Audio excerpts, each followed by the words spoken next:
4교시 시작하도록 하겠습니다. 오늘 했던 내용입니다. 그리고 밴드에 가입하실 때는 실명으로 밴드 공인중개사 시험 준비 모임이라고 했죠. 실명으로 해주시면 됩니다. 자, 오늘 했던 내용인데 가장 중요한 게 결격사유입니다. 결격사유 12가지 있었습니다. 개업도 못하고 취직도 못하는 결격사유입니다. 자격은 취득할 수 있다고 했죠. 미성년자, 피성년 후견인, 피한정 후견인, 파산 선고받은 자, 금고 이상 형을 선고받고 그 집행이 종료되거나 집행을 받지 아니하기로 확정된 후 3년 미경과자, 집행유예 기간에 있는 자, 자격 취소 3년 미경과자, 자격 정지 기간 중에 있는 자, 등록 취소되고 3년 미경과자, 그 다음에 업무 정지 기간 중에 있는 자, 법인의 업무정지 사유 발생 당시 임원이 어떤 자, 또 이 11가지에 해당되는 임원이 있는 법인은 결격사유지만 2개월 이내 그 사유를 해소하면 등록 취소는 하지 않는다. 소속공개사나 보조원이 결격사유에 해당되면 2개월 이내 그 사유 해소 안 하면 업무정지 사유에 해당이 된다. 자, 그 다음에 업무지역범위는 시험에 잘 안 나온다고 했어요. 부칙개공은 특별시, 광역시, 도, 관할구역 안에 있는 중개사물의 하나의 중개행위를 할 수 있다고 했죠. 예외적으로 정보망에 가입하고 가입한 정보망을 이용하여 중개행위를 하는 경우 업무지역 바깥에 있는 거 가능하고요. 자, 결격사유는 시험에 반드시 출제되고 중개사무소도 시험에 출제된다. 그 중에서 중개사무소 1등록 1사무소, 사무소 하나밖에 안 되고 등록도 한 번밖에 안 되는데 단 법인은 분사무소를 둘 수 있다고 했고요. 분사무소는 주된 사무소가 속한 시군구를 제외한 시군구별로 설치하되 시군구별로 1개소를 초과할 수 없고 분사무소 책임자는 공인중개사이어야 한다. 분사무소 설치 신고할 때 제출하는 서류 3가지입니다. 책임자 자격증사본, 보정설정증명서류, 사무소 확보증명서류 3개, 분사무소 설치신고, 분사무소 이전신고, 분사무소에서 사용할 인장등록 모두 주된 사무소 등록관청에 합니다.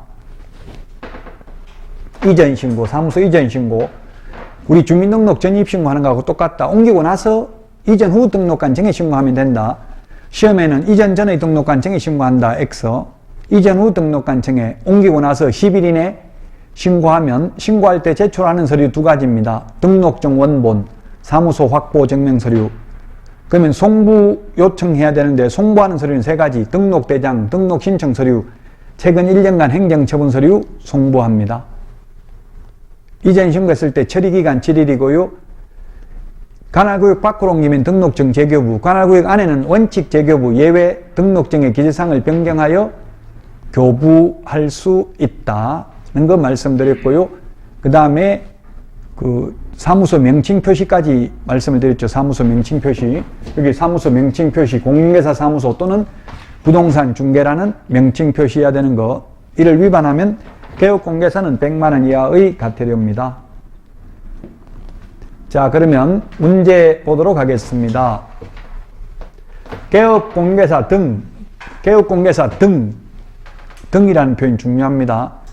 개업공개사 등에 해당되는 게 우리 그 암기 프린터 31번 맨 밑에 까만 별표에 보면, 까만 별표 동그라미 1번에 보면 개공등이라고 되어 있습니다. 개공등에 해당되는 것 5개가 있습니다. 개공등에 해당되는 게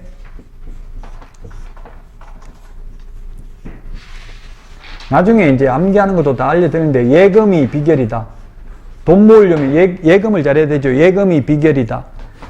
결이 뭐냐면 결격사유도 개업공개사 등의 결격사유가 있습니다. 거래사고 예방교육, 개업공개사 등이 받아야 되고요. 개업공개사 등의 금지행위, 개업공개사 등의 이중소속 금지, 개업공개사 등의 비밀준수 의무, 부밀준수 의무 이런 게 있다고요. 개업공개사 등이라고 하면 직원도 포함된다고 했죠. 공인중개사는 포함되지 않는다고 했어요. 개업공개사 등에.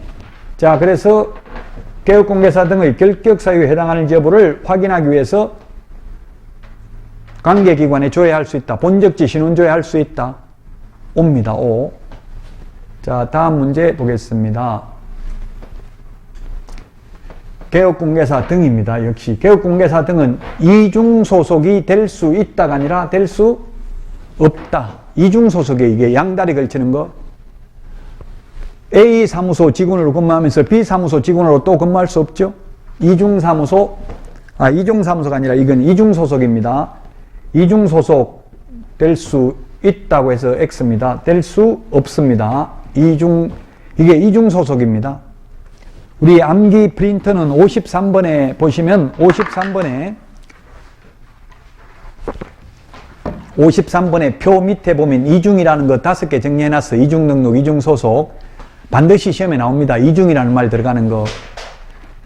자, 그래서 이중 소속 될 수 없다. X가 되겠고요. 자, 그 다음에 이건 지난주에 했던 내용입니다. 법인의 등록 기준, 우리 암기 프린터나 핵심 비교 정리 프린터 같은 말입니다. 3번에 보면은 있습니다. 등록 기준.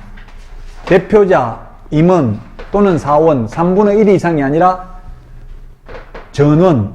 전원이 실무교육을 받아야 된다. 전부 다 실무교육 받아야 된다. 모든 임원, 전원이 실무교육을 받아야 된다. 3분의 1 이상 실무교육 받아야 된다. X죠.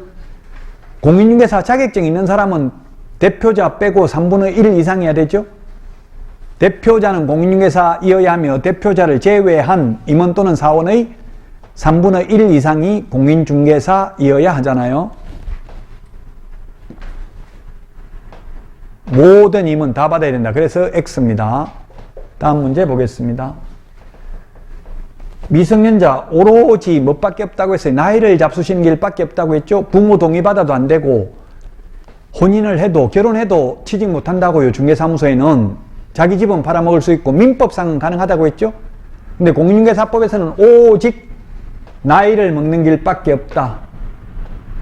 예, 동의받아도 부모 동의받아도 될 수 없습니다.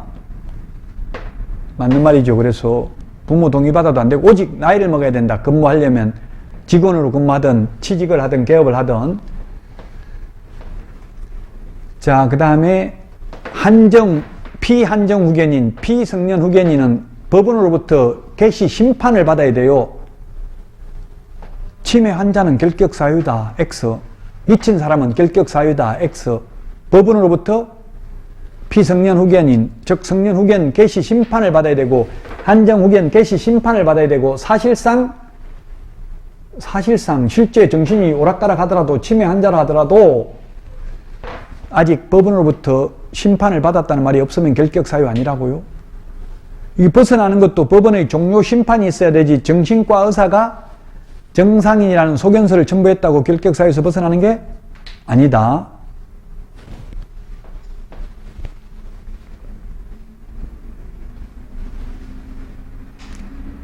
예, 한정 후견 개시 심판을 받아야 결격 사유에 해당됩니다. X고요. 그래서 6번 파산 선고를 받고 복권된 자는 개설 등록할 수 없다 했는데 복권되면 등록할 수 있죠. X입니다. 복권. 파산 선고 받으면 복권을 받아야 됩니다. 결격 사유에서 벗어나려면. 시험에는 파산 채무를 모두 변제 완료하고 법원에 복권 신청하면 결격 사유에서 벗어난다. X입니다. 신청만 해가지고 안 되고 복권 결정이 있어야 됩니다. 채무 회생 인가 여부가 결정되지 아니한 경우 결격 사유 아닙니다.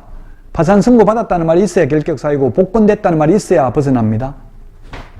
그래서 X고요. 벌금은 도로교통법이 아니라 이 법이 뭡니까? 공인중개사법이죠. 공인중개사법 위반으로 벌금을 받은 경우에만 결격 사유입니다. 도로교통법은 결격 사유 아닙니다. 벌금은. 징역, 금고, 집행유예는 이 법 저 법 안 가리죠.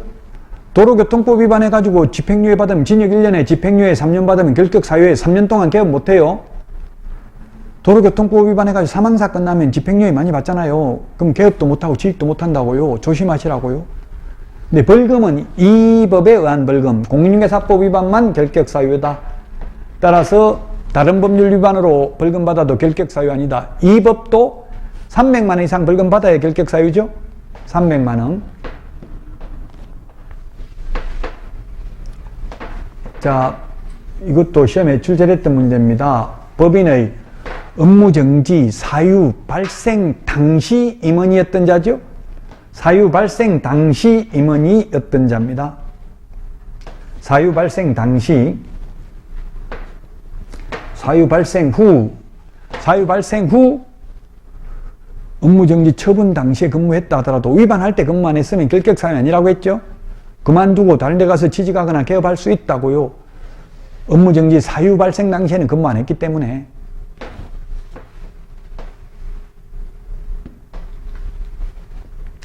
따라서 8번 X고요. 업무정지 사유 발생 당시라고 되어 있잖아요. 사유 처분 당시가 아니라 사유 발생 당시 임원이 어떤 자가 결격사유입니다.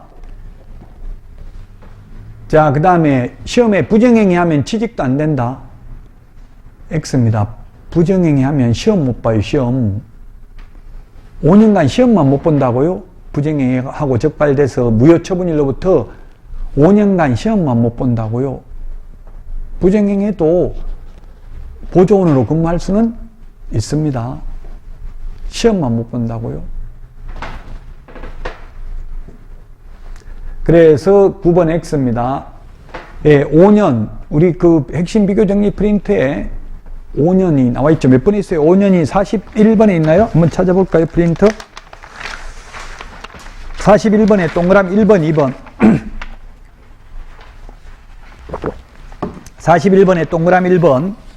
부정행위 하면 5년간 시험 못 보고, 동그라미 2번은 부정행위 하면 5년 동안 출제위원 될 수만 없고 보조원 근무는 가능하다고요. 그래서 9번 X고요. 10번 결격 사유에 해당되면 당연히 등록 후 효력은 상실된다. 이 시조라는 말은 일본식 한자입니다. 우리나라 표현으로는 효력 상실입니다.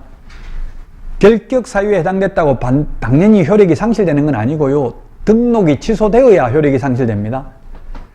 결격 사유에 해당되면 등록을 취소하여야 합니다. 등록을 취소해야 되고 취소 처분이 있어야 비로소 효력이 상실되고요. 등록 취소되기 전까지는 결격, 예를 들면 만약에 벌금, 이 법에 의한 300만 원 이상 벌금을 받으면 결격 사유잖아요. 벌금 받고 중개업무를 했다고 무등록 중개업자는 아니라고요. 아직 등록 취소가 안 된 이상 등록 취소가 되어야 비로소 등록 후 효력이 상실됩니다. 이건 시험에 잘 나오는 지문입니다. 네, 수고 많이 하셨습니다. 지금 이제 다음 주 이제 12월이네요. 벌써 11월 다 가고요. 한 달 다 지났고. 너무 조급하게 생각하실 필요 없어요. 서서히 모르는 사이에 하다 보면 어느 날 갑자기 가슴 벅찬 희열을 느끼게 될 겁니다. 건강관리 잘 하시고 다음 주에 찾아뵙겠습니다. 수고하셨습니다.